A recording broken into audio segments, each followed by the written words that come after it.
Salve, salve família, bom dia, bom dia, bom dia. Um bom sábado para quem tá aqui acompanhando.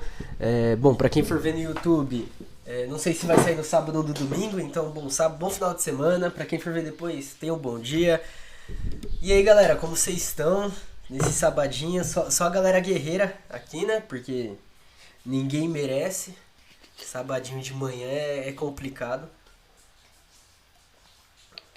Ai. Falar pra vocês, família, eu fui dormir tardão. Aí eu tava muito na. Tipo, sabe quando você fica pensando e fala, mano, manhã cedo eu tenho live, pá, não sei o que, mas tá tudo certo. Tamo descansado, tamo tranquilo aí pra trocar essa ideia hoje, falando aí sobre trabalho e acumulação, logo passando por exploração. E também trocando essa ideia aí sobre direito, a ferramenta dos capitalistas para manter o controle de tudo. Deixa eu só ajeitar aqui o microfone. Família, eu vou ligar o ventilador rapidinho, 1 minutinho e já volto.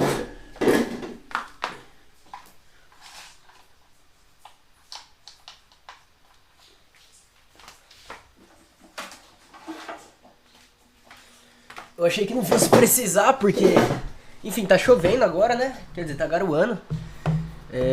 E aí eu tava, né, tipo, pensando, não, beleza, se tá garoando, então vai tá fresco, abrir janela, tudo, tá nada. Muita água e ventilador, porque continua calor pra caramba. Enfim, família, pra você que tá aqui e ainda não foi lá no Twitter dar aquele RT e você tem essa possibilidade, porra, eu ia agradecer demais. Vou deixar até o link do post aí. Porque assim, a gente tá com 698 seguidores aqui na Twitch. Faltando 2 pra gente chegar em 700. Então também pra galera do YouTube que for ver depois e usar a Twitch, segue a gente aí pra ficar também atento quando tiver live ao vivo, pra não perder isso. Porque aqui é aquele momento de troca, então se sintam à vontade pra conversar aqui, pra passar as visão, pra ouvir visão, pra dar opinião, pra fazer pergunta. Que esse espaço aqui é justamente pra isso. Eu fiquei muito feliz ontem, porque ontem veio uma galera trocar ideia, tanto camaradas daqui da região, como o Centro Socialista de Ribeirão Preto, a camarada que foi quem disponibilizou o drive do livro do Sociologia do Direito. Então se tiver alguém aqui na live, inclusive, que não tiver o livro, dá aquele salve, que aí eu mando o drive. Porque talvez a partir do meio da semana que vem, mais ou menos nessa data, eu não vou mais poder disponibilizar em live. Mas se der certo eu trago a novidade pra vocês, tá? Então, quem quiser o link do livro Sociologia do Direito, só mandar aqui e eu mando o link do drive pra vocês também terem acesso, pra acompanhar lendo, porque eu sei que acompanhar sem ler é complicado. Enfim, antes de entrar em qualquer assunto, queria lembrar vocês das nossas redes sociais, que é @morcego _marcos_, tanto no Insta, quanto no Twitter, quanto no Ticoteco. Eu tô evitando usar tanto Ticoteco, mas de vez em quando, é claro, a gente tá sempre lá postando. Então, pra quem quiser, é o mesmo @morcego _marcos_. A gente tá no YouTube por Lives Caverna do Morcego. Acho que como é a única, se pesquisar, vai aparecer quase que direto. Qualquer coisa coloca Marx, que vai aparecer, porque é a única Caverna do Morcego que fala sobre Marx, tá? Aí não tem erro. A gente também tá no podcast, Caverna do Morcego, em todas as plataformas, Spotify, Orelo, Deezer, enfim, uma caralhada de coisa. E pra você que quer apoiar o canal, além de estar aqui só assistindo, além de estar seguindo o podcast, ou inscrito na Twitch aí, né, porque também quem tem Amazon Prime, lembrando, pode se inscrever e fortalecer a gente sem gastar dinheiro. A gente tem o Apoia-se, que é nosso apoio coletivo, que é apoia.se/cavernamorcego. Também tem o Pix, mpbl97531@gmail.com. E aí o QR Code tá na tela. Se facilitar, também tá aí. Família, primeiramente, coisa muito importante. A Lina beijou a Maria ontem no BBB. Eu acho que é daí que a gente parte. É isso. E eu espero que passe na edição hoje. Espero que passe, espero que eles mostrem e falem, ó. E a gente vai olhar e falar, isso mesmo, caralho. Isso que eu queria ver. E acho que é isso de coisas assim, fora do campo de estudo. Alguém tem alguma coisa pra falar, família? Ninguém nem deu bom dia, vocês acordaram de mau humor, acordaram cansados, o que aconteceu? Geralmente o pessoal aqui, boa noite, aí 10 horas da manhã o pessoal ainda tá meio, né? Eu confesso que eu tomei assim. Comi umas bolachinhas de água e sal com manteiga, tomei um cafezinho, tá ligado? Só pra ficar daquele jeito. E agora é só água, água, água. Porque, bom, ainda é cedo do sábado. Felizmente não tenho tanta coisa pra fazer hoje. Acabei a prova da faculdade, então agora o foco vai ser mais aqui. Twitch, vai ser o podcast. Vai sair episódio novo segunda. Vou editar amanhã, tudo certinho. Eu aviso com quem que é, aviso o tema. Salve, salve, a fofoqueira. Bom dia, nem passei o café. Aí, ó, entendeu, galera? Aí eu não julgo porque não passou o café, não acordou, entendeu? Não tem um cafezinho, um café com leite, um chocolatezinho, ainda não acordou, o dia não começou. E eu vi que pra uma galera, semana que vem volta já, né? Tipo, alguns professores e pá, não sei o que. Então, como eu sei que tem uma galera mais velha que assiste, eu imagino que quer aproveitar o último sábado descansando, né? Porque depois que volta a gente sabe como que é essas questões. Então, família, última vez que eu vou falar, alguém não tem o drive do livro? Se não tiver, aproveita agora, que aí eu já mando o link do drive, e aí vocês têm acesso ao livro também. O livro é o livro Sociologia do Direito, do professor Alisson Mascaro, camarada que daqui a um tempo vai estar aqui em live com a gente também, se tudo der certo. Cara, eu tô feliz com isso, com o desenrolar das coisas, dos projetos. E hoje a gente vai ler a última parte de Marx, né? Que eu acho que, embora a primeira parte ela comece meio complicada, eu dei uma olhada por cima pra montar um breve resuminho pra galera né, pra fazer a chamadinha. E eu acho que são as duas partes mais interessantes que a gente vai ler aqui, porque a gente vai trabalhar com o capital, trabalho e acumulação, ou seja, a gente vai falar sobre exploração, sobre a questão direta do trabalho, e enquanto isso, de um lado, né, a gente tem os trabalhadores, e do outro a gente tem a burguesia que vai acumulando aí e fazendo lucro. E depois a gente entra pro direito em Marx. As duas partes são pequenas, relativamente pequenas, embora juntas fique uma coisa mais densa, mas é bem, tipo, como eu posso falar? São bem simples. O professor, ele opta por trazer um bagulho mais didático, mais simples, e dar dicas de aprofundamento. Por isso que eu sempre trago as notas de rodapé, as citações, sempre dou dica de onde encontrar as coisas, porque eu acho que é isso. E aí, novamente, fica aí o chamado para as editoras que quiserem fortalecer os trampos. A gente tá aqui tá ligado? Nessa questão. Só enviar livro já tira um gasto do caramba mensal aí que a gente tem. Não só para produzir conteúdo, mas para promoção de outras coisas aí que a gente faz no nosso dia a dia, na nossa luta e por aí vai. Então, o Capital, Trabalho e Acumulação, ele começa no... É o capítulo 6.5, né? Capítulo 6, subcapítulo 5, na página 107. Então, quem tiver com o livro aí e quiser abrir... eu não sei qual é a página no PDF, porque no PDF é umas páginas a mais aí, mas também tem aí o PDF. E aí, eu acho que eu já posso começar, né? Já deu um bom tempo aí de abertura pra gente começar a discutir aí trabalho e acumulação. Deixa eu só tomar um gole. Tá realmente muito calor, velho. Assim, eu não sei se é esse quarto onde eu gravo, mas, assim, fora tá fresco, fora de casa, sabe? Mas aqui tá muito quente, muito quente, muito quente. Cadê aqui meu celular só pra ele segurar a página por causa do vento. Então bora lá, família. Em O Capital, o Marx aponta para o fato de que a mercadoria é a célula das relações sociais capitalistas, coisa que a gente já falou no encontro passado. Então, mas as mercadorias não se trocam para que no final sejam usados de acordo com a necessidade de quem as possui. As mercadorias se trocam num processo de acumulação do capital. Então a gente já começa aqui pontuando essa questão da acumulação do capital. Daí, o dinheiro não é apenas um meio para fazer com que as mercadorias se troquem umas pelas outras. Mercadorias é que são um meio pelo qual o dinheiro se troca por mais dinheiro.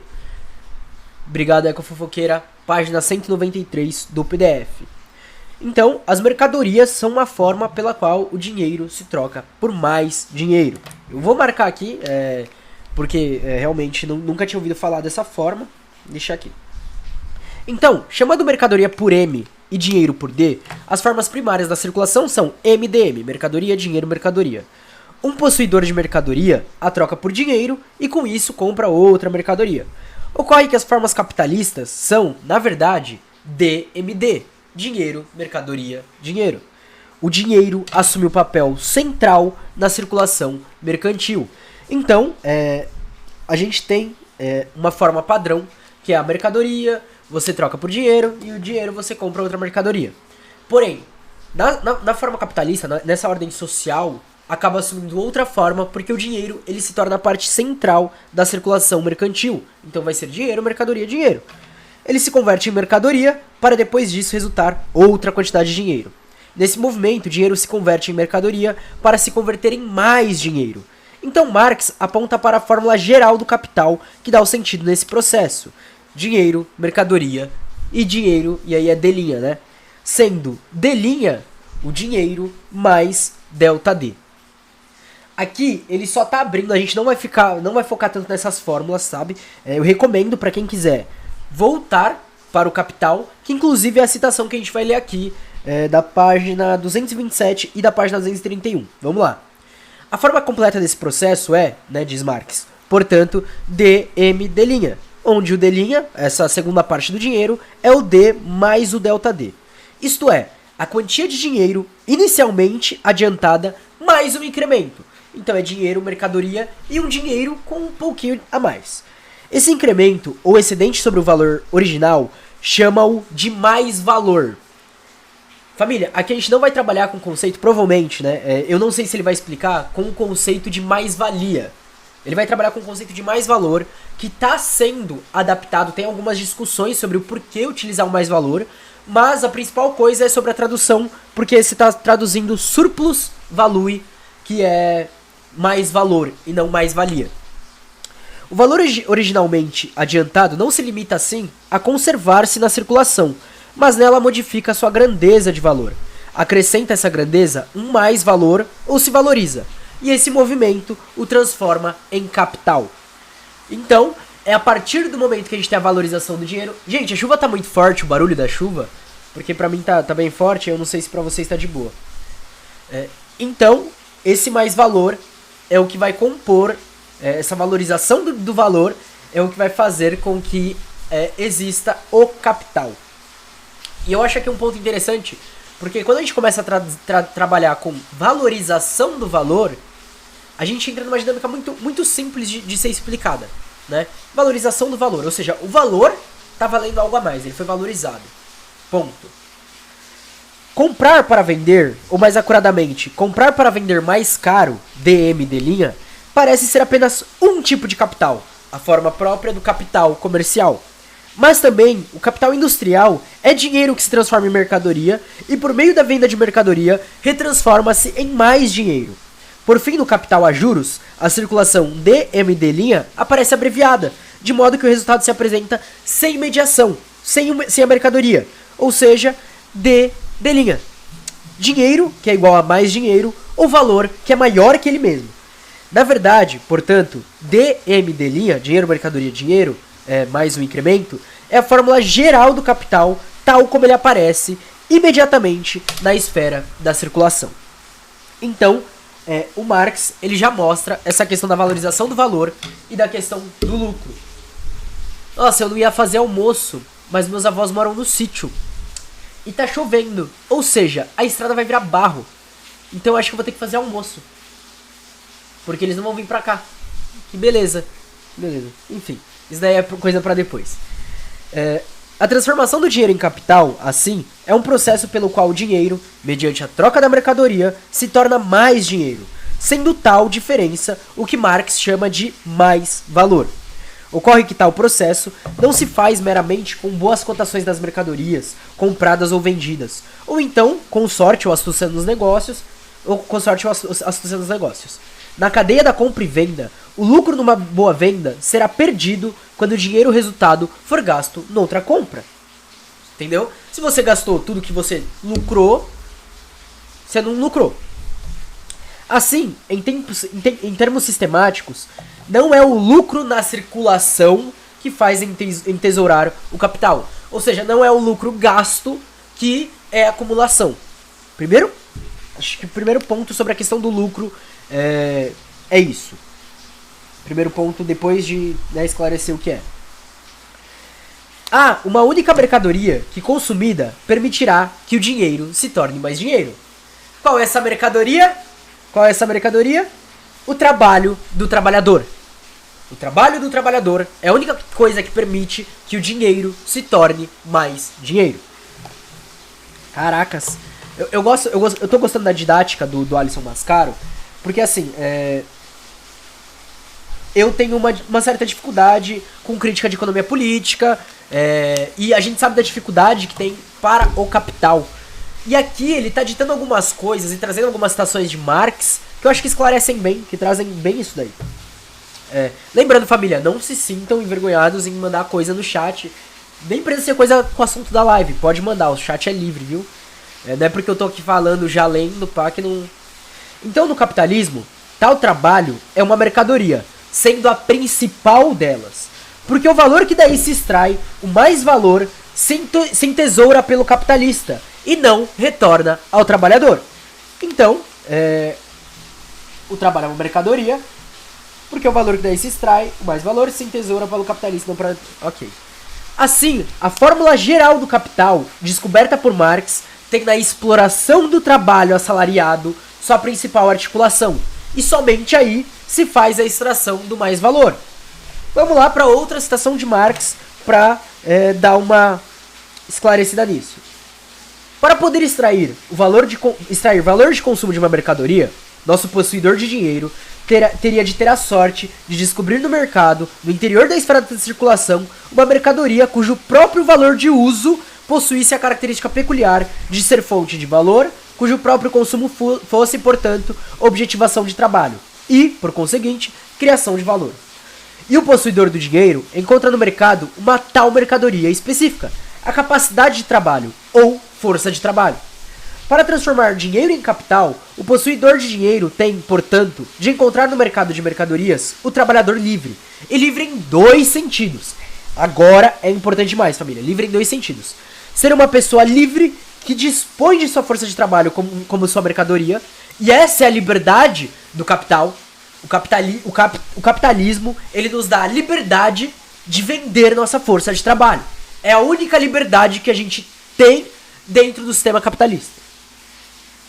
E de, por outro lado, ser alguém que não tem outra mercadoria para vender, livre e solto, carecendo absolutamente de todas as coisas necessárias à realização de sua força de trabalho. Também não detém os meios de produção, portanto, ele é obrigado a vender sua força de trabalho ou morrer de fome. São as duas opções aí que o trabalhador tem dentro do capitalismo. A força de trabalho no capitalismo é transacionada como mercadoria. Seu possuidor, o trabalhador assalariado, é livre para dispô-la. Em troca dessa venda, receberá salário. Tal salário, no entanto, não é referenciado nas necessidades do trabalhador, nem em sua dignidade. O valor de trabalho e seu salário são referenciados como mercadoria. Então, por que, por exemplo, aqui a gente tem o salário mínimo tão baixo? Por que o salário mínimo ele não é cotado de acordo com as necessidades que nós temos, né? Por exemplo, não sei se vocês conhecem aquele site, o Diese. Eu vou até mandar o link aqui e trazer os dados para vocês sobre o salário mínimo rapidinho, família. Diese, salário mínimo. Vamos lá. O salário mínimo deve ficar mais uma vez sem aumento real, de agora em 1.211, né?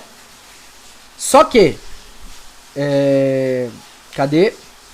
O salário mínimo em setembro de 2021 deveria ser de R$ 5.657.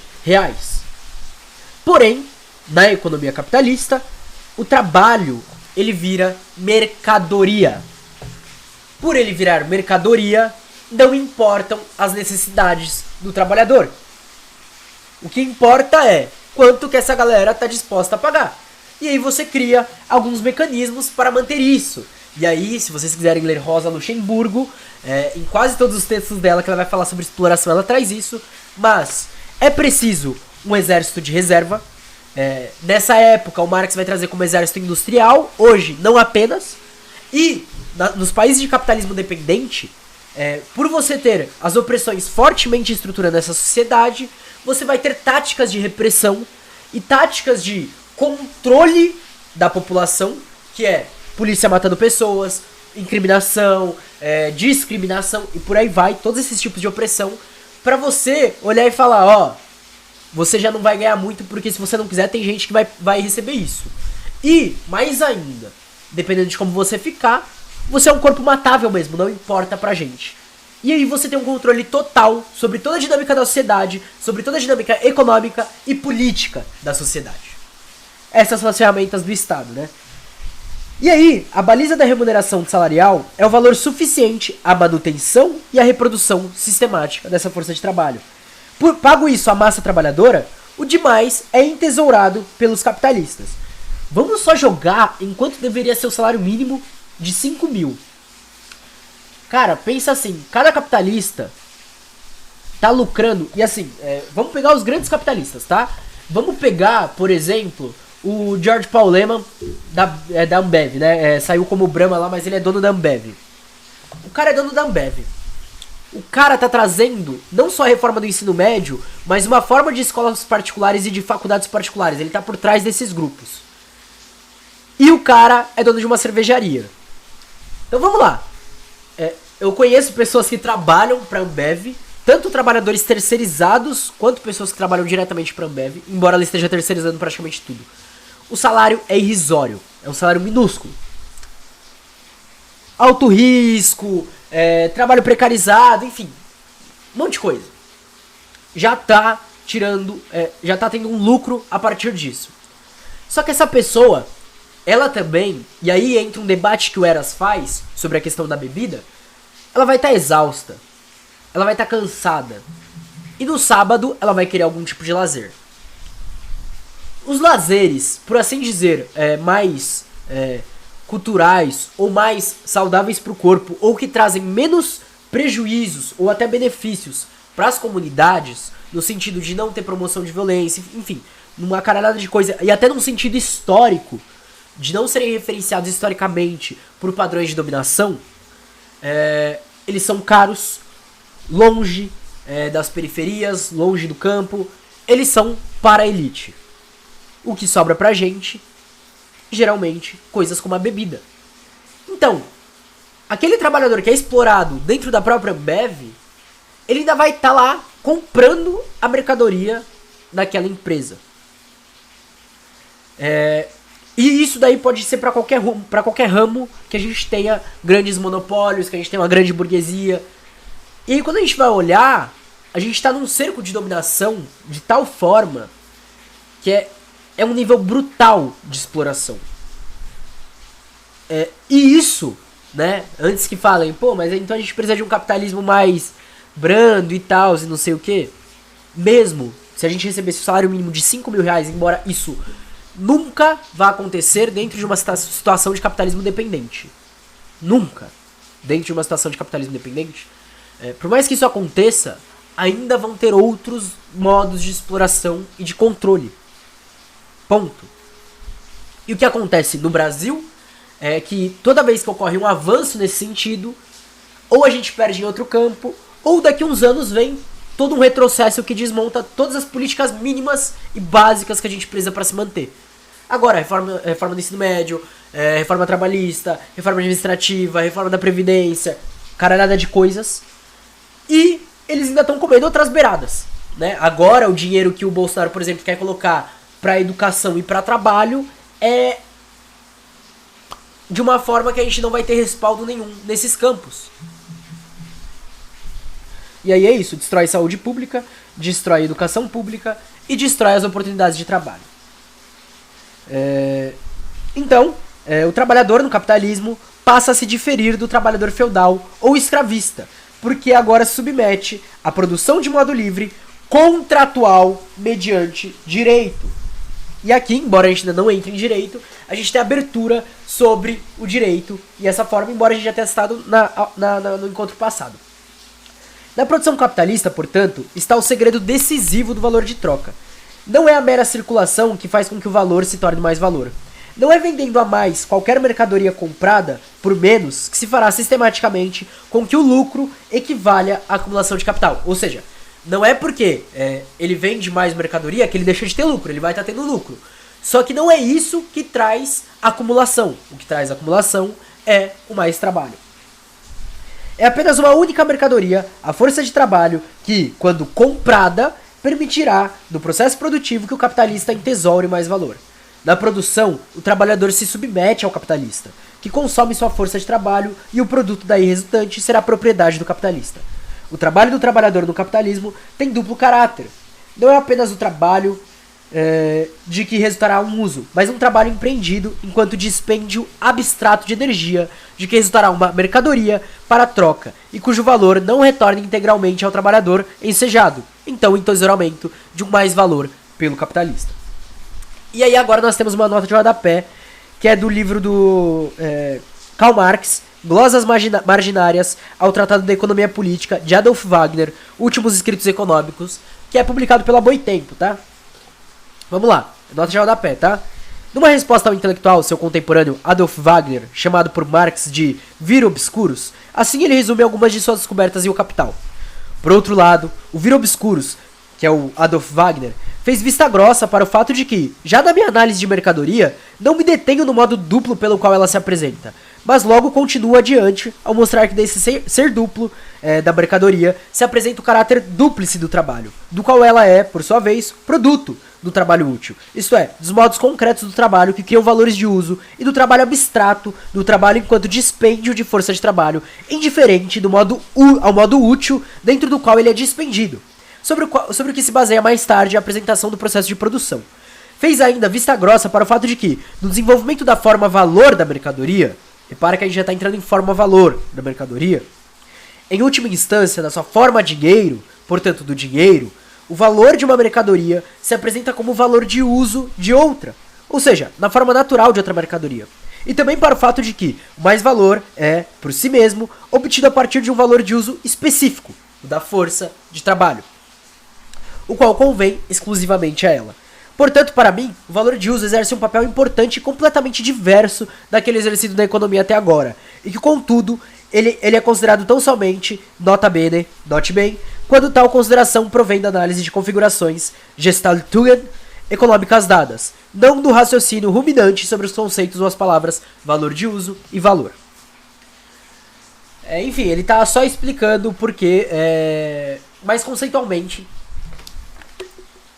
a questão de trabalho, de força de trabalho e valor de uso.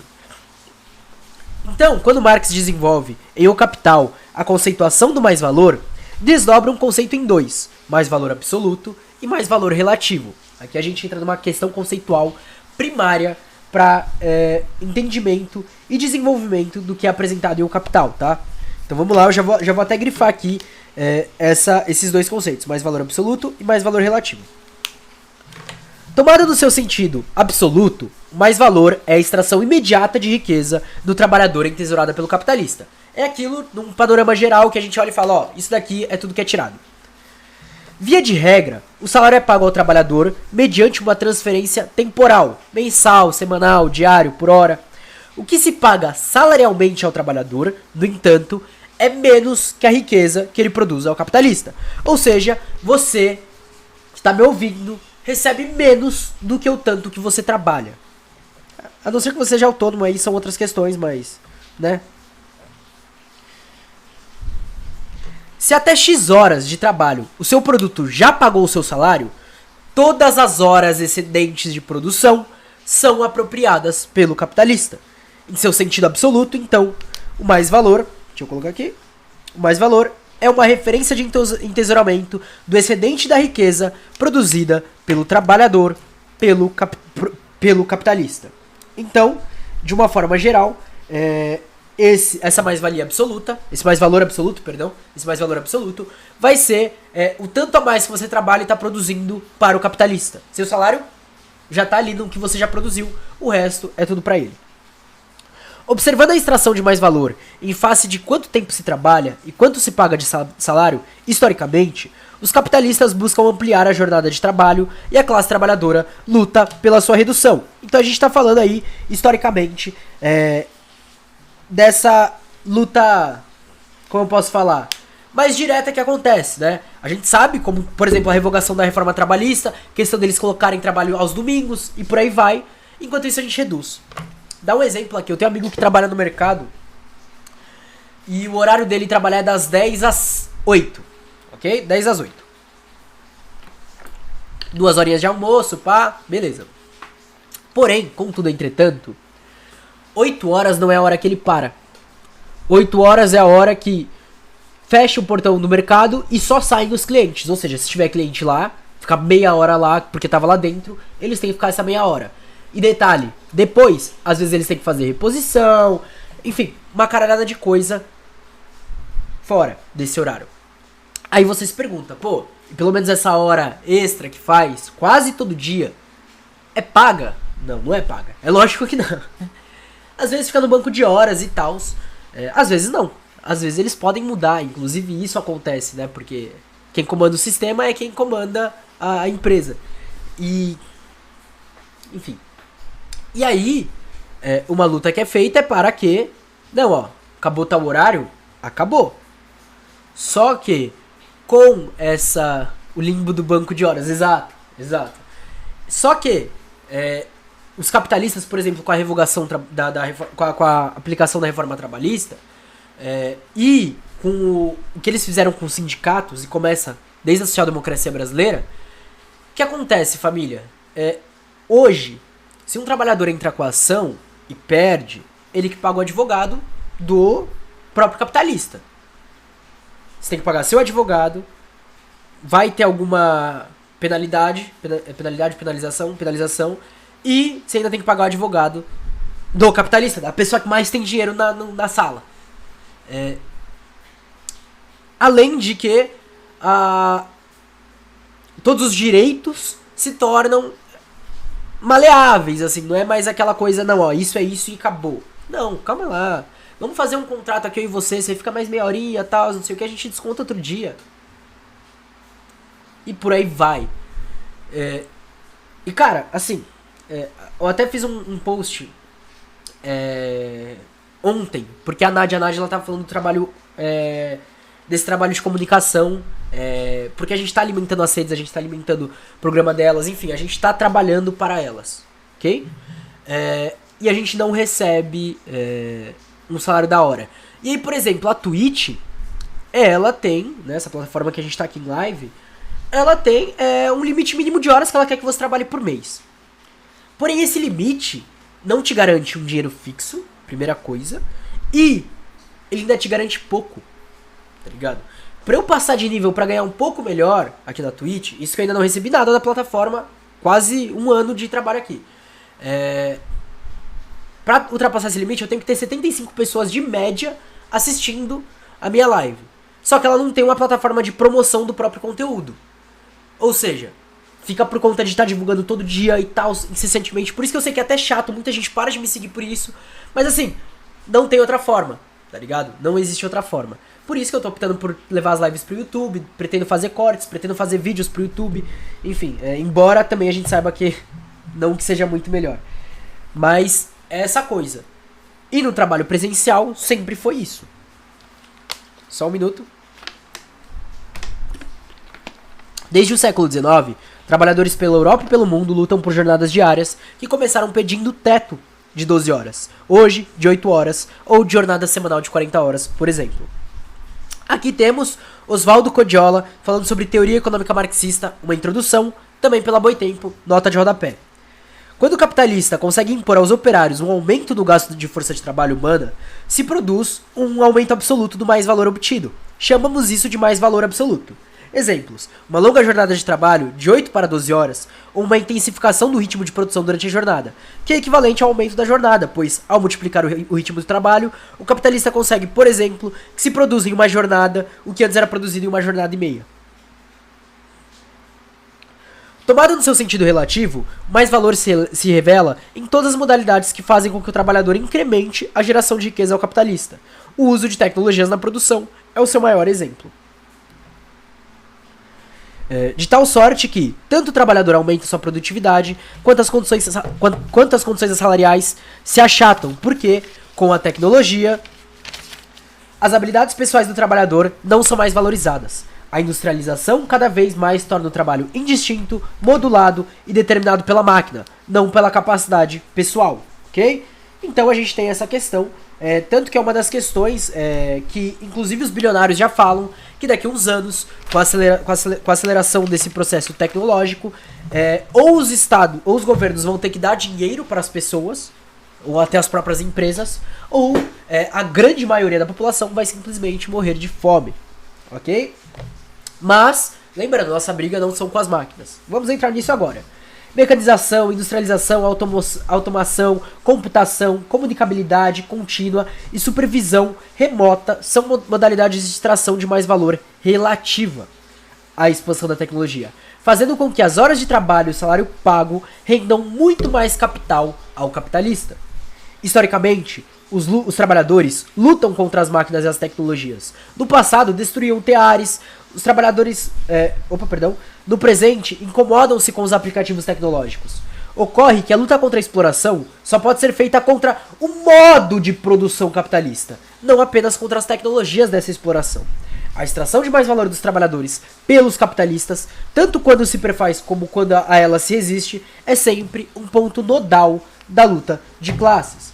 Então a gente tem que ter aí em mente que a luta não é apenas contra as tecnologias dessa exploração. É claro que, vamos lá,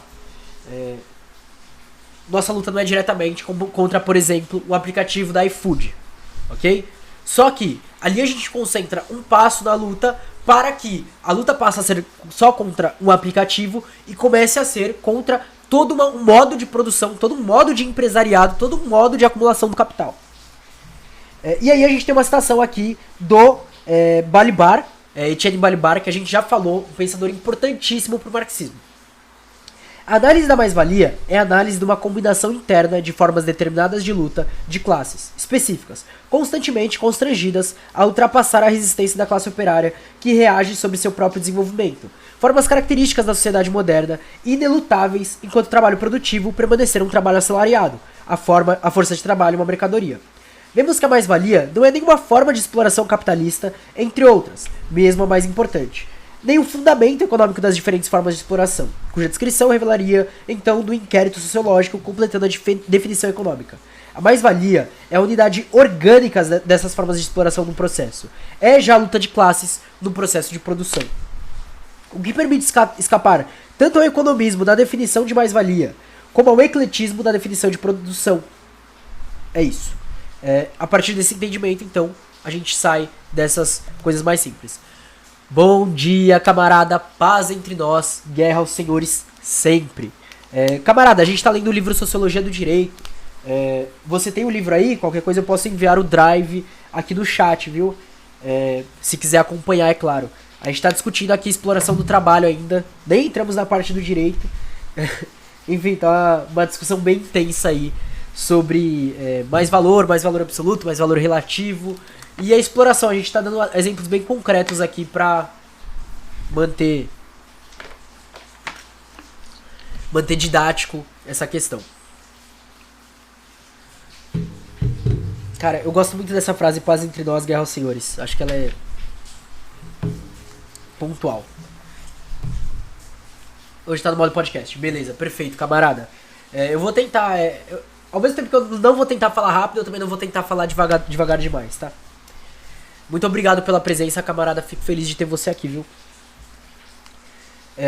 Em O Capital, o Marx destaca que o processo de subsunção ou submissão do trabalhador ao capital se faz mediante duas fases históricas.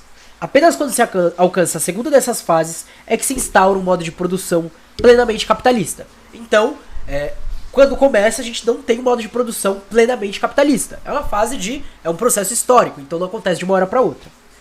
A primeira fase da exploração do trabalho pelo capital é a subsunção formal.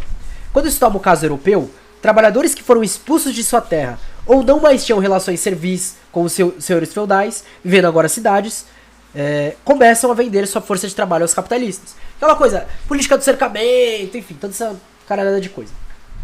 Mas o fazem, de início, a partir de suas habilidades. Tal produção é mediante manufatura ou artesanato.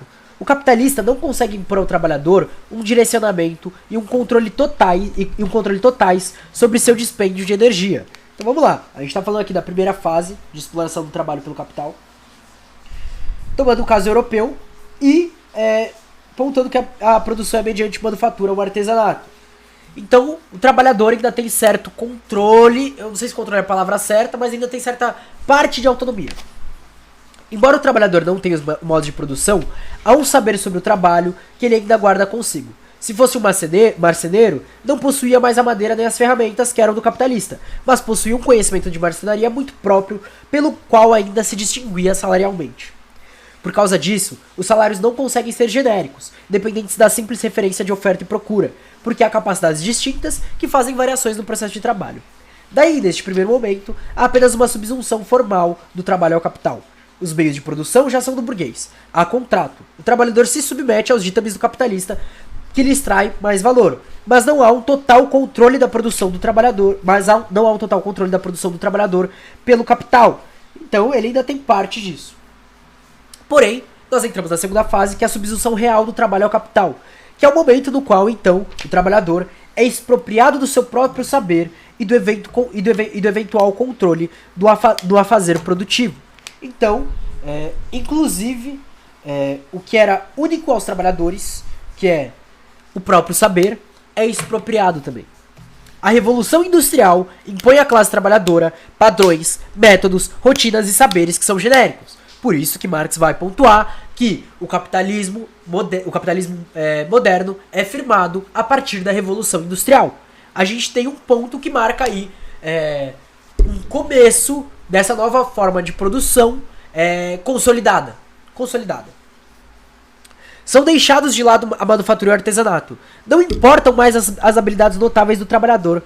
Seu trabalho será consumido de modo genérico mediante a primazia do maquinário.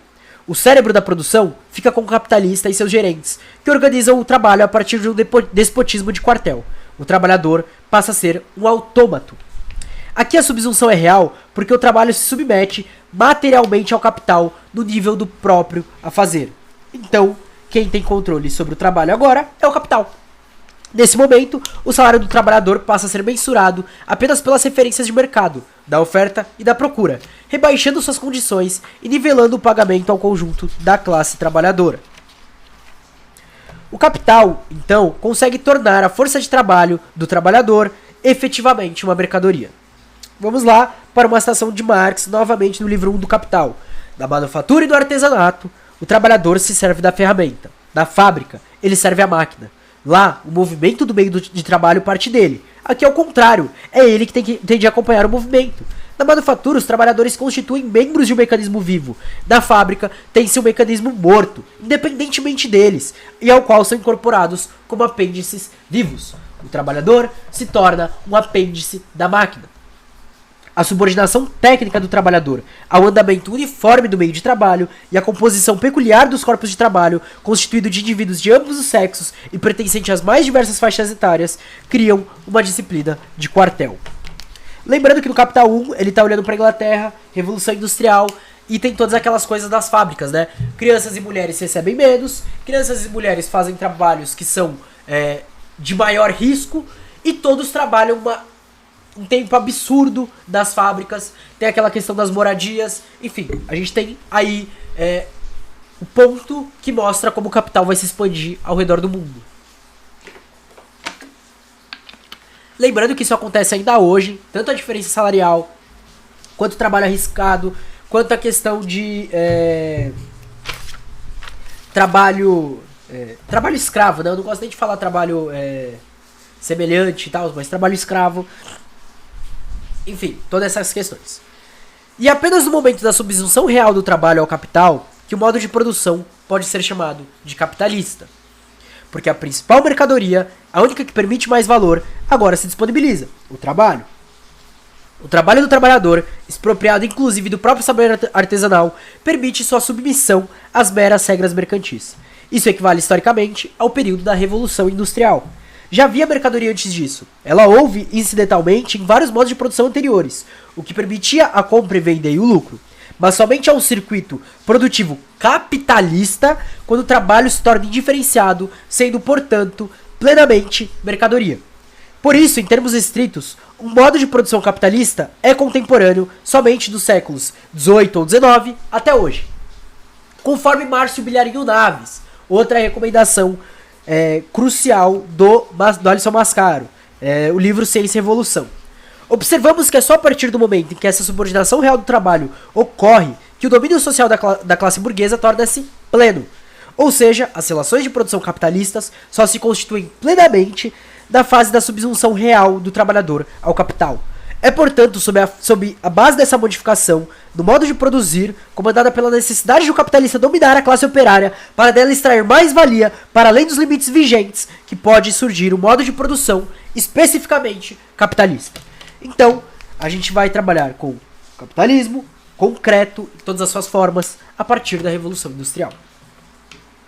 Para que haja mobilização das grandes massas de trabalhadores desprovidos de meios de produção, a gente está falando de se mobilizar já, hein? Submetendo-se ao capital, ocorreu historicamente o fenômeno que Marx denomina acumulação primitiva.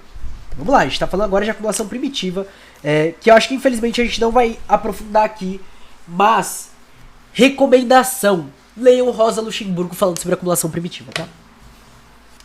Trata-se da apropriação das riquezas e dos meios de produção.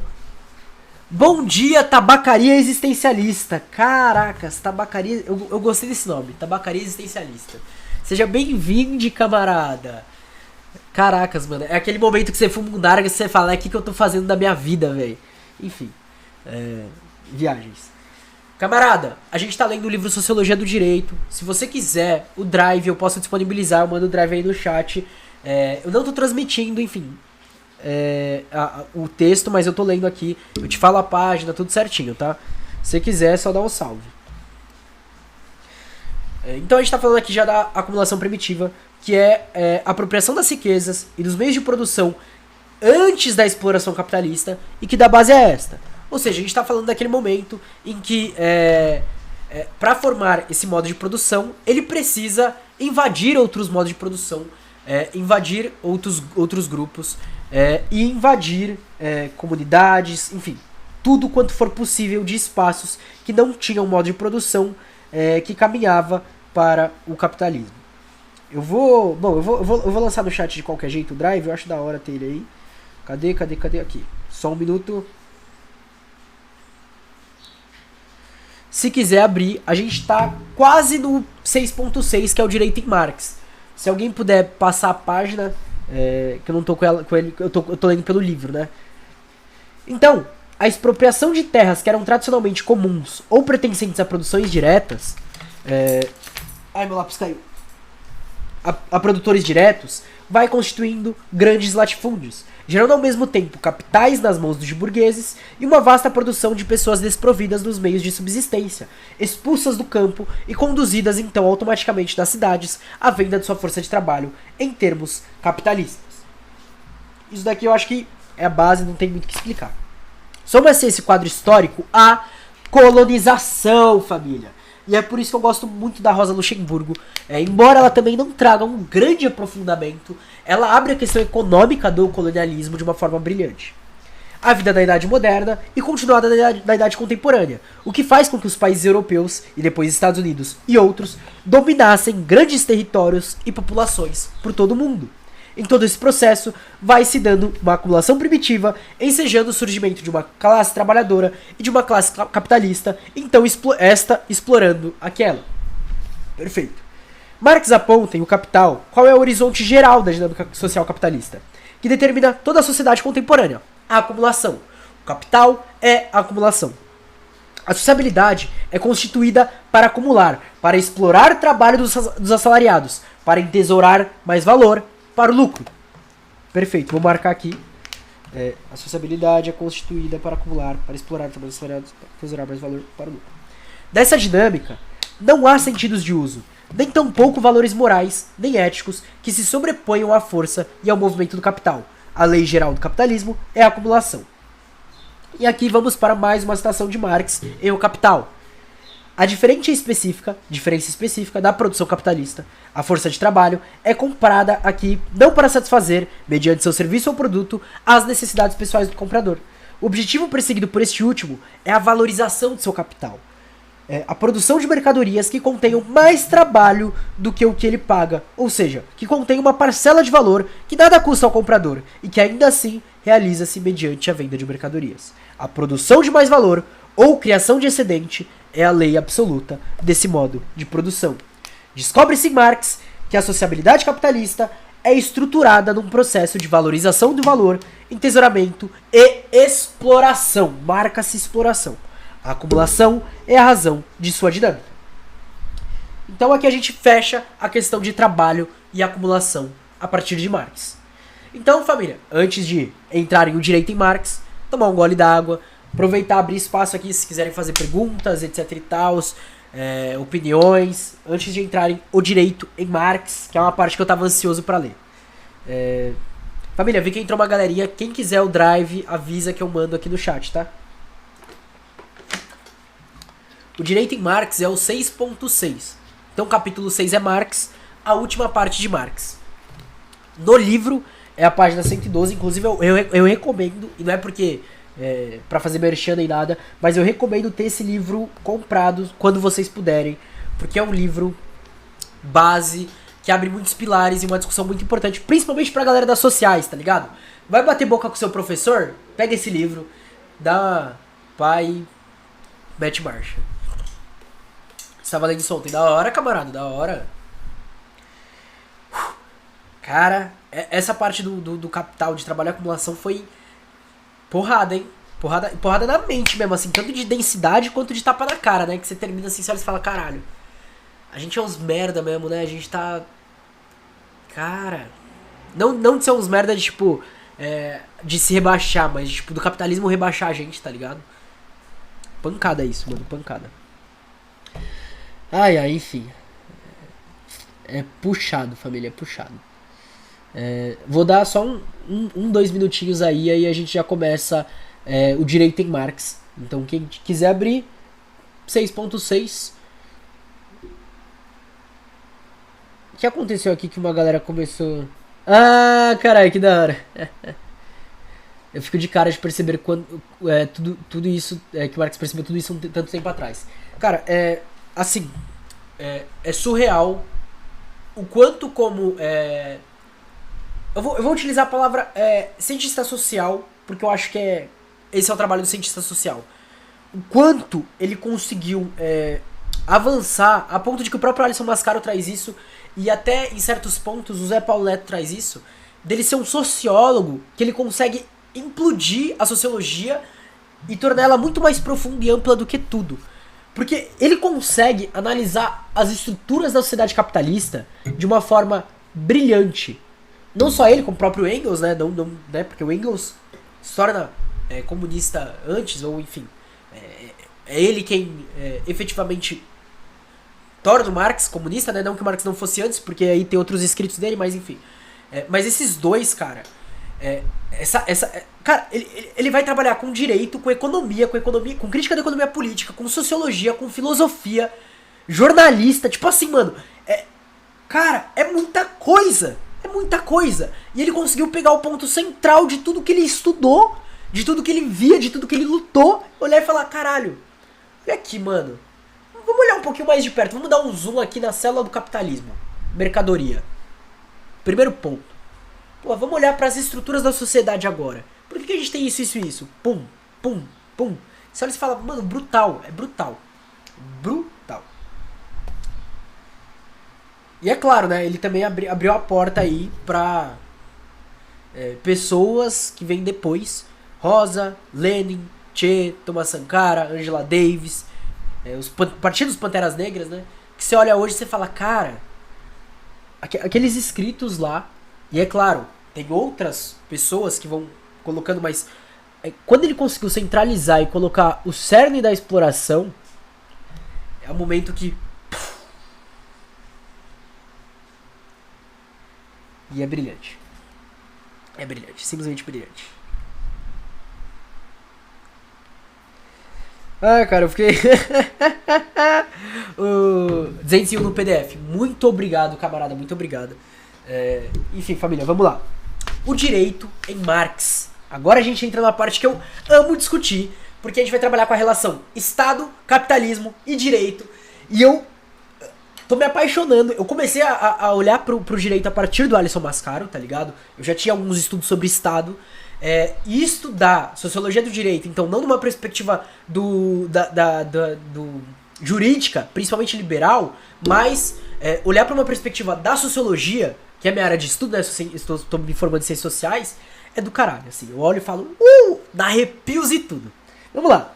Então Marx, que ao tempo de sua graduação fez estudos jurídicos, desde as primeiras obras dedicadas a especial reflexão ao direito, começou criticando as posições tradicionais de juristas e filósofos burgueses, em textos bastante iniciais, como o estudo sobre o furto de lenha, se insurge contra a legislação que penaliza os pobres. Então, primeira coisa, ele seria aquele advogado popular de hoje, parça.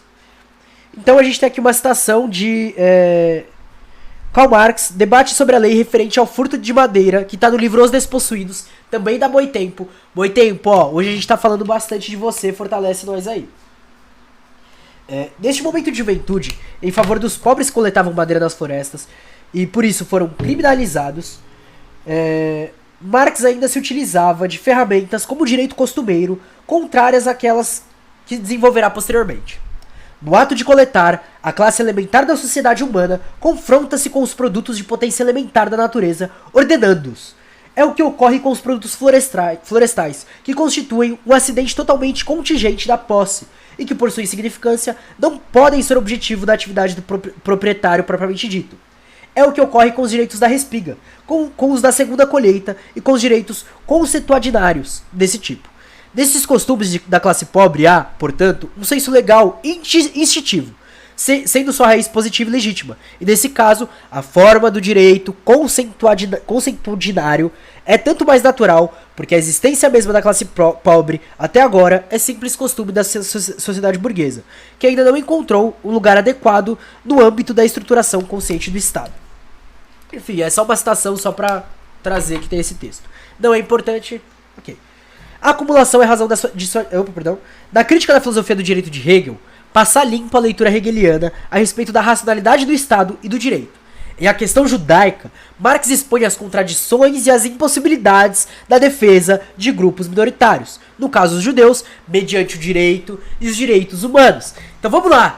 Marx, em A Questão Judaica, já colocava a limitação e a impossibilidade da defesa a partir do direito e dos direitos humanos. É por isso que hoje, quando a gente olha e fala, a gente tem vários grupos sociais, vários movimentos, várias instituições que se fazem a partir de uma defesa dos direitos humanos. Só que essa defesa, não pautada na superação do sistema capitalista, desse modo de exploração, não vai mudar efetivamente nada. Pode conquistar os direitos aqui, os direitos ali, só que não altera a situação da classe trabalhadora. No entanto, em A Ideologia Alemã, Marx começa a expor não só a crítica às posições jurídicas burguesas tradicionais. Neste livro, inaugura uma proposição científica sobre a natureza do direito. E aqui a gente entra num ponto importante, que é a natureza do direito. E lá na nota de rodapé tem uma outra citação do Márcio Bilharinho Naves, que a gente está trazendo bastante também aqui no livro A Questão do Direito em Marx, das outras expressões e da dobra universitária. A crítica do direito, na ideologia alemã, vai ter o significado de uma revolução epistemológica no domínio jurídico, pois a descoberta da inteligência dos processos históricos e sociais vai permitir situar o direito em seu lugar, surpreendendo em seu solo originário, quando Marx afirma que o direito não tem história própria. Esse pequeno movimento que desloca o objeto jurídico e todo o conjunto da superestrutura do seu papel de causa fundante das relações sociais para o de expressão necessária das condições materiais da vida social, representou um momento fundamental da compreensão materialista do direito realizada por Marx. Ora, ao estabelecer em seus princípios a determinação material do fenômeno jurídico, Marx abre a possibilidade de seu conhecimento efetiva. E por um lado, e por outro, abre a possibilidade de livrar o movimento operário do domínio da ideologia jurídica. A gente sai da disputa a partir de um campo que é puramente burguês. Em ideologia alemã, ao contrário dos pensadores que tomaram o direito de modo amplo e genérico, como se fosse uma manifestação comum a todas as sociedades, enxergando juridicidade nas mais variadas manifestações econômicas, ideológicas, políticas e culturais da história, dirá Marx que o direito,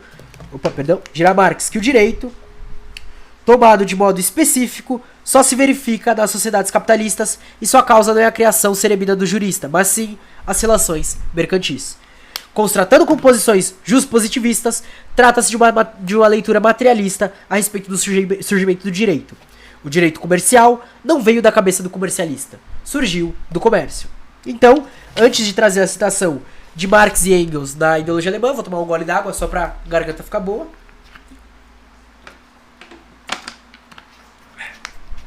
Bora lá. O direito privado se desenvolve simultaneamente com a propriedade privada, a partir da dissolução da comunidade natural. Entre os romanos, importante ligação sempre com os romanos, e eu falo isso, a maioria dos marxistas vai voltar para a questão romana. Entre os romanos, o desenvolvimento da propriedade privada e do direito privado não gerou consequências industriais e comerciais, pois o seu modo de produção inteiro manteve-se o mesmo. Entre os povos modernos, em que a comunidade feudal foi dissolvida pela indústria e pelo comércio, o nascimento da propriedade privada e do direito privado deu início a uma nova fase, suscetível de um desenvolvimento ulterior.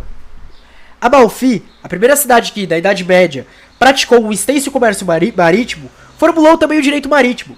Então, logo a indústria e o comércio desenvolveram a propriedade privada, primeiro na Itália e mais tarde em outros países. O desenvolvimento privado romano foi imediatamente readotado e elevado à posição de autoridade.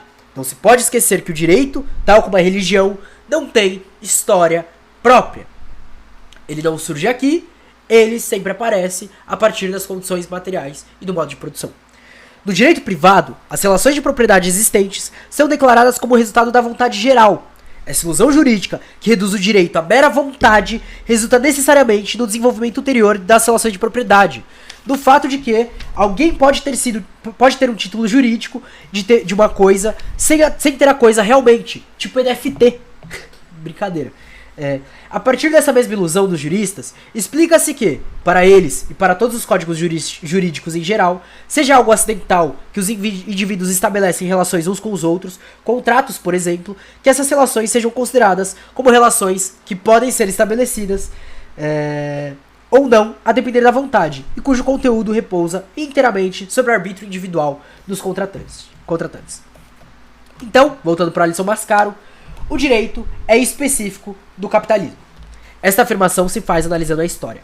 Marx verifica que, somente na dominação do tipo capitalista, houve relações sistemáticas que possam ser denominadas de especificamente jurídicas. Claro está que a palavra direito existia antes, mas que como o que se chamava jurídico no escravismo e no feudalismo é distinto daquilo que no capitalismo. Esse direito do passado, assim chamado em sentido lato, não tem a mesma estrutura específica do direito do capitalismo, porque, em tais modos de produção pré-capitalistas, os meios de dominação social são diretos. Então, os meios de dominação social são diretos. No escravismo, o senhor domina diretamente os escravos, por meio da força bruta. Isso daí a gente já até falou. No feudalismo, o senhor domina diretamente seus escravos por meio da propriedade tradicional e imutável da terra. Mas o domínio capitalista é tanto direto quanto indireto. O capital explora o trabalho mediante uma relação direta que, em troca de salário, subordina um ao outro. Então vamos lá. Aqui a gente está falando da exploração direta, né? Do domínio direto. Mas há, ao mesmo tempo, uma intermediação dessa relação pelo Estado e pelo direito. Isso permitirá que os capitalistas se reservem, que aos capitalistas se reserve o poder econômico, não sendo diretamente detentores do poder político sobre os explorados. Vamos lá, eu gosto dessa parte. Isso permitirá que os capitalistas se reservem o poder econômico, não sendo direto. Eu tenho uma série do podcast e tem um dos episódios que se chama Neoliberalismo no Brasil. Introdução ao Neoliberalismo. E eu trabalho com o livro do Jaime Osório em certa parte. Lá ele coloca poder reinante e poder dominante. O poder reinante vai ser quem vai estar, naquele momento, com o poder político, ok? E o poder dominante é quem tem o controle geral de tudo, que é a burguesia. A burguesia não precisa necessariamente de um capitalista sendo presidente, por exemplo, sendo prefeito, sendo governador. É claro que uma outra pessoa traz alguns empecilhos ainda no campo de disputa de leis trabalhistas, enfim, dessas coisas. Porém, o modo de produção permanece o modo de produção capitalista. Eles precisam de alguém que reorganize os lucros deles. E, se a pessoa vai contra os interesses, como por exemplo o caso da Dilma, golpe. Como o caso do Lula, tirado do poder. E isso que eles nem foram tão contra os interesses assim. Ao mesmo tempo, essas forças terceiras, jurídicas e estatais, garantem que o capital possa ser acumulado para além das forças próprias de cada burguês. Assim, ao contrário do escravismo e do feudalismo, que dependiam do limite da tradição da força, o modo de produção capitalista permitirá, virtualmente, o acúmulo infinito de capitais nas mãos de um burguês. A instância política indireta garante a exploração e a acumulação diretas. Vamos lá. Vou marcar aqui. A instância política indireta garante... O capitalismo, assim, se associa sempre a uma forma de relação entre as pessoas que é jurídica, sendo o contrato o seu meio de intermediação necessário. As relações capitalistas, como a compra e a venda, a circulação mercantil, são necessariamente realizadas por uma forma jurídica. Se alguém tomasse um produto de alguém à força, essa poderia ser a denominação de modo antigo, escravista. No velho modo de produção escravista, um povo ganhava a guerra de outro e lhe saqueava as riquezas. Ponto. Mas, no capitalismo, um burguês, ao tomar uma riqueza pagando-lhe um valor no mercado, ainda que seja um preço muito vil, estabeleceu um contrato. E essa é uma forma de vínculo obrigatória. Obrigacional. O comércio capitalista se faz pelo contrato, portanto, por um instrumento do direito. Enquanto os modos de produção anteriores não o eram, o capitalismo é necessariamente jurídico. Necessariamente jurídico. Vamos lá. Tem uma citação aqui do Márcio Bilharinho Naves. O direito, para Marx, está vinculado assim ao modo de organização da subjetividade humana, que permite a circulação das mercadorias em geral e a circulação do próprio indivíduo como mercadoria, da qual ele é o único possuidor. O direito existe como uma condição subjetiva gerada pelo movimento da circulação. A relação jurídica é o reflexo da relação econômica. Para que se efetive um circuito de trocas, essa subjetividade é organizada como forma de expressão de uma vontade autônoma, a ponto de se confundir com ela. Então eles, assim como com relação ao Estado, tentam trazer um caráter impessoal ao direito, para que ele não seja ligado diretamente ao capitalismo e ao capitalista, para enganar o povo. Em O Capital, Marx aponta o capitalismo como uma imensa coleção de mercadorias. Estas são seus átomos. Ocorre que suas mercadorias não se trocam umas pelas outras diretamente. Quem as troca são seus portadores, estabelecendo relações sociais contratuais. Daí, para que haja acumulação, todos os bens que circulam o fazem mediante um vínculo jurídico entre seus possuidores. A vontade de ambas as partes preside a relação. Ambos são tomados iguais para os fins dessa transação. Então, há uma forma de relação jurídica entre os agentes da produção. Dirá Marx: as mercadorias não podem ir por si mesmas ao mercado e trocar-se umas pelas outras. Óbvio. Temos, portanto, de nos voltar para seus guardiões, os possuidores de mercadorias. Elas são coisas, e por isso não podem impor resistência ao homem. Se não se mostram solistas, ele pode recorrer à violência. Em outras palavras, pode tomá-las à força. Para relacionar essas coisas umas com as outras como mercadorias, seus guardiões têm de estabelecer relações uns com os outros como pessoas cuja vontade reside nessas coisas, e que agir de modo tal que um só pode se apropriar da mercadoria alheia e alienar a sua própria mercadoria em concordância com a vontade do outro. Portanto, por meio de um ato de vontade comum a ambos. Eles têm, portanto, de se reconhecer mutuamente como proprietários privados. Essa relação jurídica, cuja forma é o contrato, seja ela legalmente desenvolvida ou não, é uma relação volítiva, do qual se reflete a relação econômica. Aqui as pessoas existem, umas para as outras, apenas como representantes da mercadoria, e por conseguinte, como possuidoras das mercadorias. Na sequência de nosso desenvolvimento, veremos que as máscaras econômicas das pessoas não passam de personificação das relações econômicas, como suporte, traguer, das quais elas se defrontam umas com as outras. Assim sendo, o direito não é uma construção de instrumentos cerebrinos de juristas. tem por base uma materialidade relacional que reside no processo de troca. A verdade do vínculo jurídico é do vínculo entre os possuidores de mercadorias. Se a circulação de mercadorias tem da acumulação seu sentido, então o sentido do direito é também o de permitir a acumulação. O direito é a forma de relação dos agentes do capital. Assim, se o comércio deixa patente a forma de relação jurídica entre os que trocam, na produção isso se torna mais decisivo. A exploração de um ser humano por outro, de um trabalhador por um burguês, é intermediada por um contrato de trabalho. Por meio dele, o trabalhador juridicamente se submete ao burguês, voluntariamente, ambos em posição de igualdade para aceitar ou não o vínculo. E vejam, por exemplo, a reforma trabalhista, que muda o campo dessa discussão para um campo onde você teria um juiz supostamente neutro, e você teria, por exemplo, um sindicato, representatividade, enfim, você teria todo um aparato, agora se torna de uma relação direta entre o capitalista e o trabalhador, onde o trabalhador nunca vai ter forças para ganhar o mínimo possível. Sempre vai sair perdendo. Sempre. Porque o direito... E dentro só detergente, boa. E outra coisa. Isso que foi feito, por exemplo, da reforma trabalhista, é o direito, por meio de um contrato da sociedade, confirmando que isso é plausível. Ou seja, está dentro da ordem do direito. O direito auxilia a acumulação. Essa é a ordem do direito.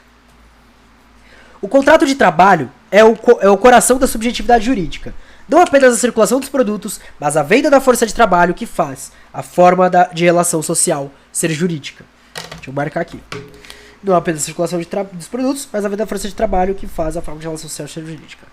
O Estado é o garante desse processo social. O capitalismo se força em relações de vínculo contratual entre os agentes de produção, mas também em relações sustentadas por uma instância política terceira em relação aos agentes. Deixa eu beber um golinho d'água, família.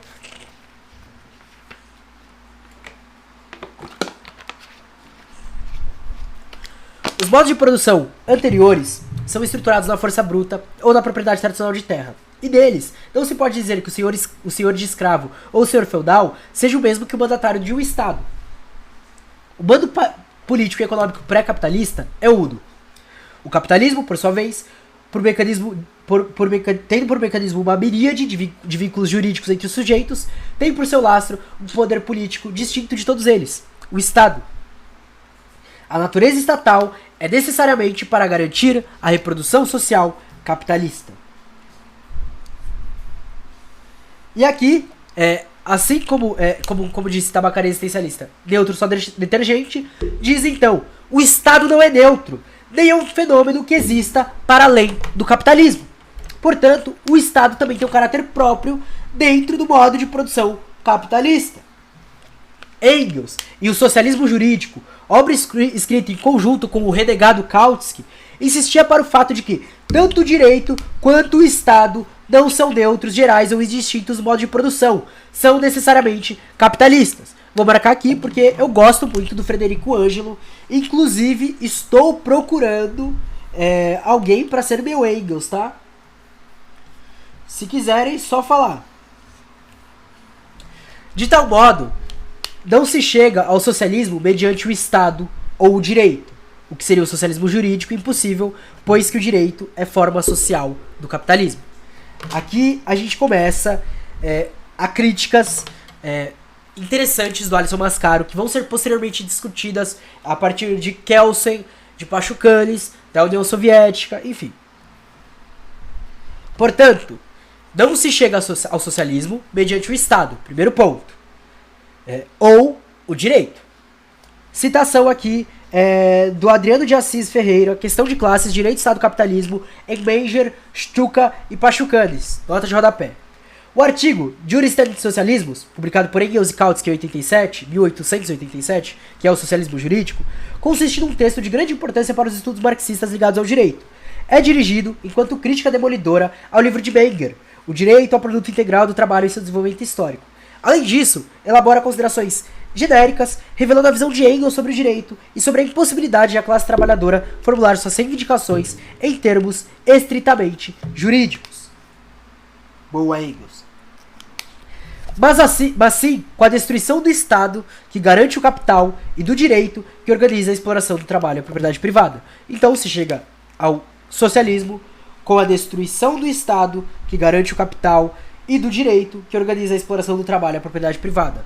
Isso nós já discutimos em O Estado e a Revolução de Lenin, onde ele coloca, lembrando, trazendo Marx, colocando que não cabe só a tomada do poder. É preciso destruir essa forma de poder. A ditadura do proletariado, embora se paute ainda no Estado, não vai se pautar na máquina estatal capitalista. Ela tem que ser destruída. Citação agora, no meio do texto, do Socialismo Jurídico, de Engels e do renegado Kautsky. A classe trabalhadora, despojada da propriedade dos meios de produção, no curso da transformação do modo de produção feudal em modo de produção capitalista, e continuamente reproduzida pelo mecanismo deste último, na situação hereditária de privação da propriedade, não pode exprimir plenamente a própria condição de vida da ilusão jurídica da burguesia. Só pode conhecer plenamente essa condição sem enxergar a realidade das coisas, sem as coloridas lentes jurídicas. A concepção materialista da história de Marx ajuda a classe trabalhadora a compreender essa condição de vida, demonstrando que todas as representações dos homens, jurídicas, políticas, filosóficas, religiosas, derivam, em última instância, de suas condições econômicas de vida, do seu modo de produzir e a troca de produtos. E agora, entrando no último parágrafo dessa parte, assim, do conjunto da obra de Marx, o direito não é tomado como um ente idealizado, como se fosse boa razão jurídica ou justiça. Ele é fenômeno específico historicamente, somente existente em relações capitalistas. E, com isso, descobrindo-se o segredo do direito, que é o permitir o vínculo da exploração do trabalho assalariado e da acumulação, também se descobre que sua especificidade é a marca da manutenção do capitalismo. O socialismo não é o outro jeito de vincular-se juridicamente e de garantir a propriedade. Calma aí que a Vivo me ligou aqui, perdão. O socialismo não é um outro jeito de vincular-se juridicamente e de garantir a propriedade, mas o fim da propriedade e o fim da vinculação jurídica, em benefícios de vínculos diretos entre trabalhadores que sejam também os possuidores dos meios de produção. Já adiantando, desde Pachucanes, que estava na União Soviética, passando por Roshita Shows, Alisson Mascaro, Thales Leite, vai entrar numa crítica ao direito na União Soviética. Inclusive, o ministro da Justiça do Stalin, não foi a ordem do Stalin, tá? Foi a ordem do ministro da Justiça, eu não lembro o nome dele, é um nome complicado pra mim, que seguia a linha de Kelsen, manda a ordem de execução do Pachucanes, por causa que o Pachucanes olhava e falava: vocês estão se apoiando no direito burguês e isso não é socialismo. E aí o Pachucanes vai bater de frente com a teoria geral do direito socialista. Porque pra ele não existe uma teoria geral do direito que cabe ao socialismo. E aí, enfim, o resto é história. A gente vai entrar mais pra frente, família. Esse foi o tema da live de hoje. Essa foi a discussão da live de hoje. Cara, foi uma discussão intensa. Muita coisa pra pensar. Desde a questão da acumulação e da exploração do trabalho, até como o direito e o Estado se articulam pra garantir isso e são objetos do modo de produção capitalista. Cara, fenomenal.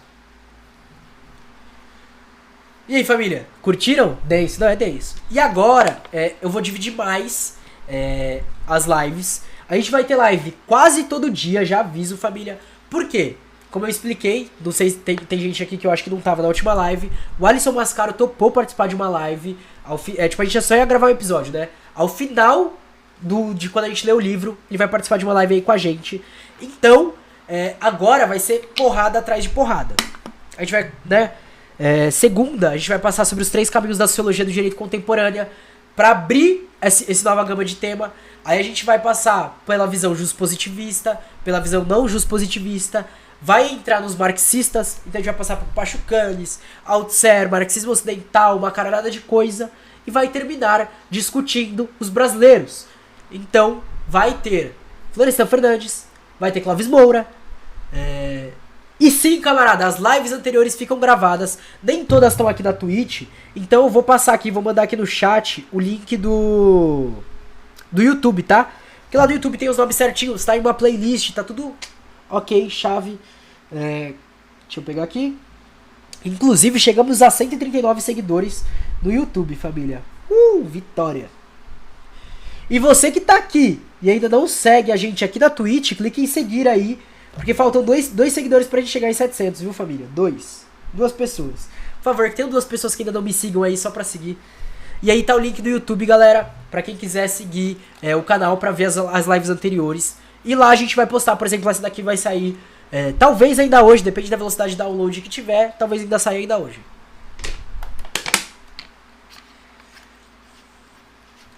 Galera que tá aqui, tem alguém fazendo live que vocês gostam?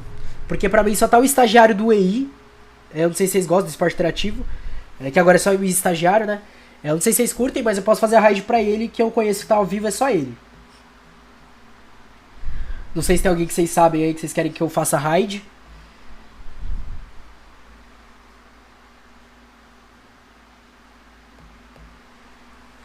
E é isso, questão temática, essa foi a live de hoje, família. Segundinha a gente volta, segundinha, deixa eu só dar uma olhada aqui. Segunda, a gente só tem 5 páginas pra ler e elas são bem rápidas, tá? Bem rápidas. Então, o que vai acontecer? A gente vai ler as 5 páginas, eu vou começar a live 7h30 da noite. Pra quê? Após a gente discutir isso daí, eu vou, tipo, só encerrar a live, mudar o nome, começar outra, pra conseguir postar a live separada da discussão. Porque a gente vai assistir a live do Alisson Mascaro, live assistindo live, olha que metalinguagem, né? A live do Alisson Mascaro pro Brasil 247.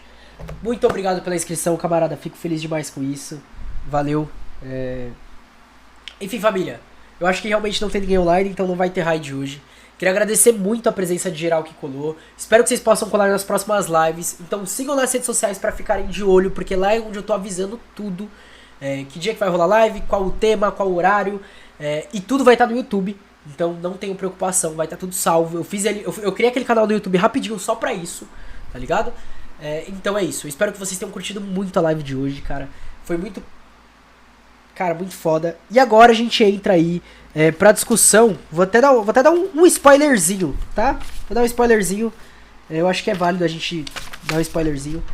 A gente vai abrir agora a discussão que vai falar sobre Bourdieu, Lévi-Strauss, Michel Foucault, Lukács, Gramsci, Ernest Bloch, Marcuse, Adorno, Hockenheim, Fromm, William Haidt, Roswitha Scholz, fantástica, Joachim Hirsch, Poulantzas, Balibar, John Holloway, Zizek, enfim, e mais umas galeras aí que entram, tá ligado?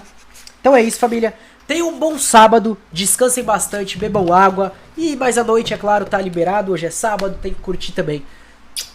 Um beijão no coração de todos vocês e bora continuar na luta. Muito obrigado pela presença, até mais.